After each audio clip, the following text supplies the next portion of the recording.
So basically it all started when I was living in New York, working as an architect. And I worked really hard, very long hours. And I like to work hard, but I also like to play hard. And so I did a lot of that, and I went into burnout within a year. And I remembered yoga because I had taken it in my early 20s for about 3 months. And I remembered the positive effect it had on me.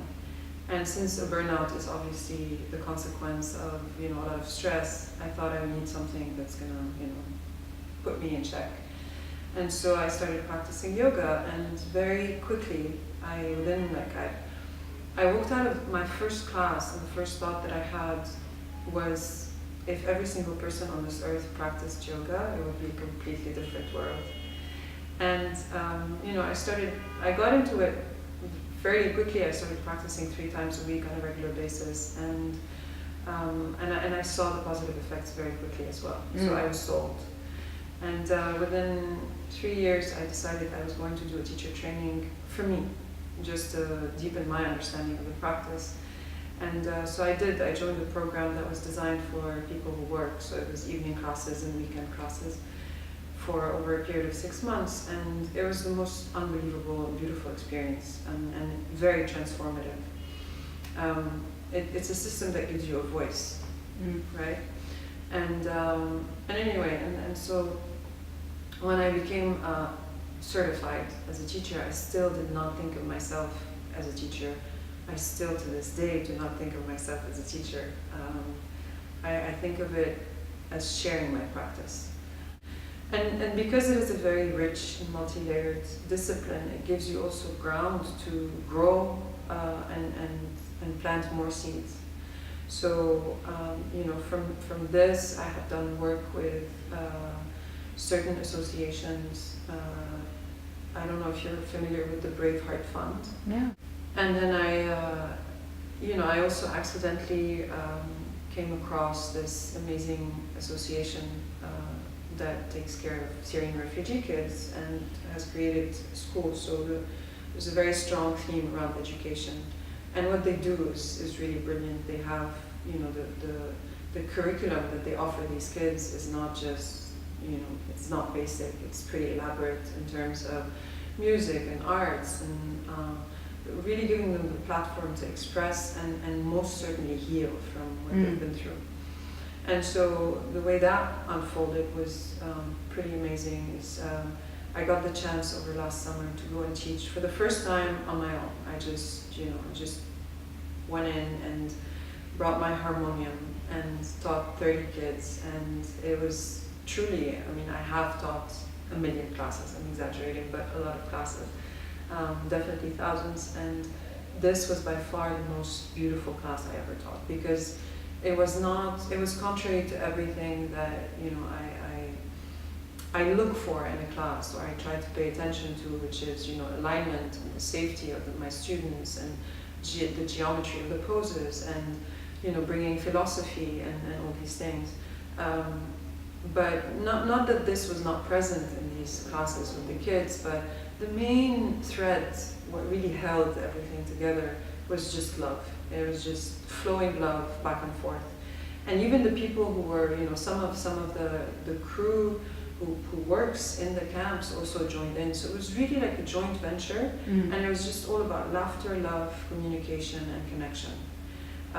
So everything else really didn't matter, and it was a beautiful experience. The second time I went up, so the way that I'm working with this is that I'm trying to, build on more and more, and really make it expand. The second time I went up, I thought, I want to bring my students actually to come and assist me, and and witness also the beauty of this exchange, because it is truly an exchange. And it was a message also to the kids saying, look, there are a lot of people on the outside who really care about you and want to offer their help and want to be there for you. So it was an exchange. And what mattered to me also, bringing people from the outside, was also mainly to tell them, to show them and have them experience that these kids are exactly as we are, and that it could have happened to any one of us.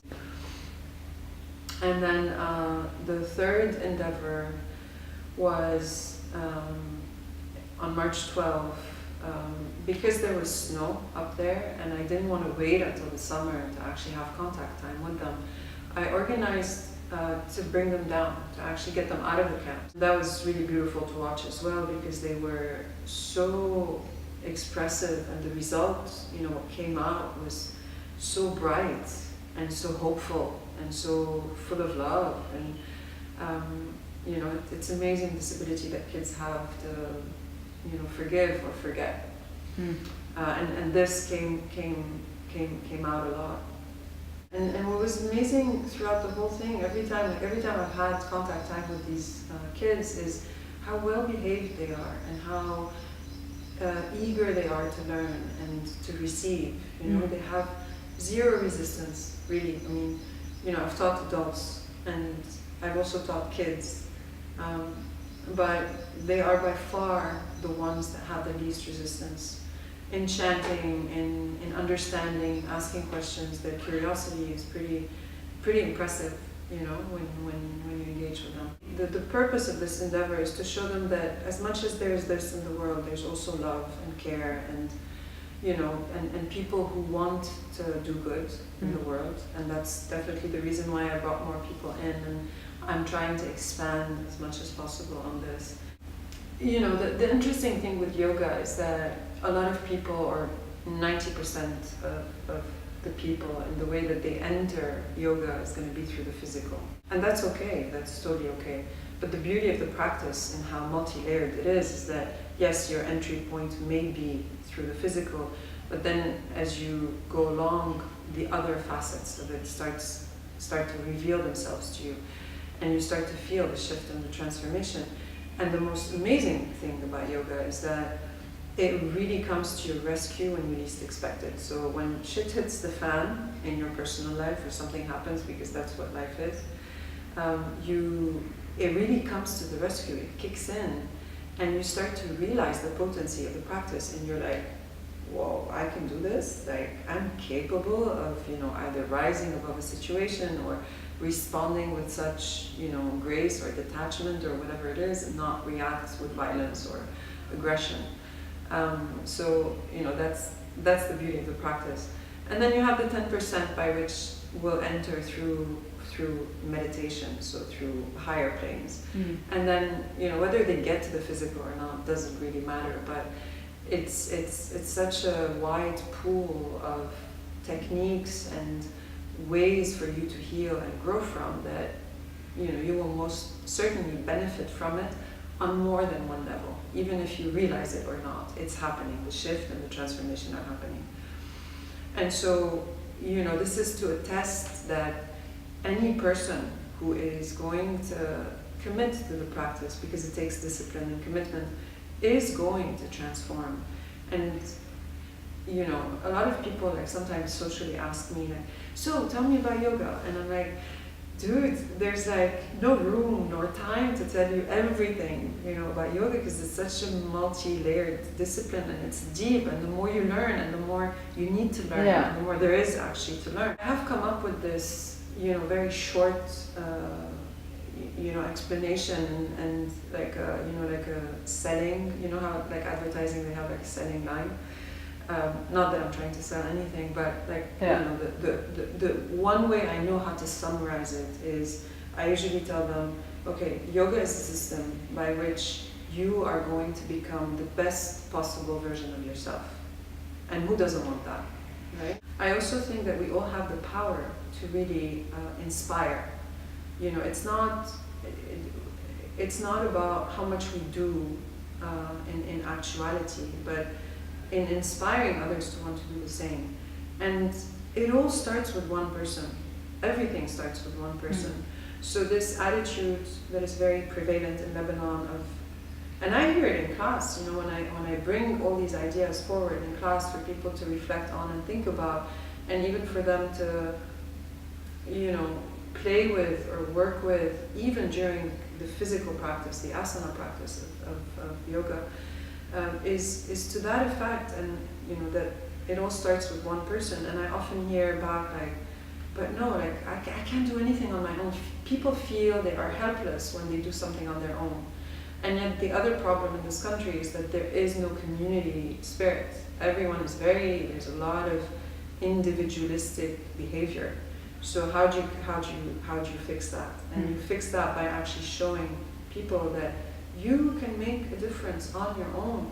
You know, if you are going to affect one person or a group of 10 people in the work that you do or in whatever endeavor you're taking, and that person is going to affect 10 other people, then it becomes a ripple effect, and you know, and things can change. So yes, there is a lot of that going on, but I also think there is also an effort from a lot of individuals in this country to change things and put, you know, positive things into motion. And you know, the only way I see it is that it always gets brighter.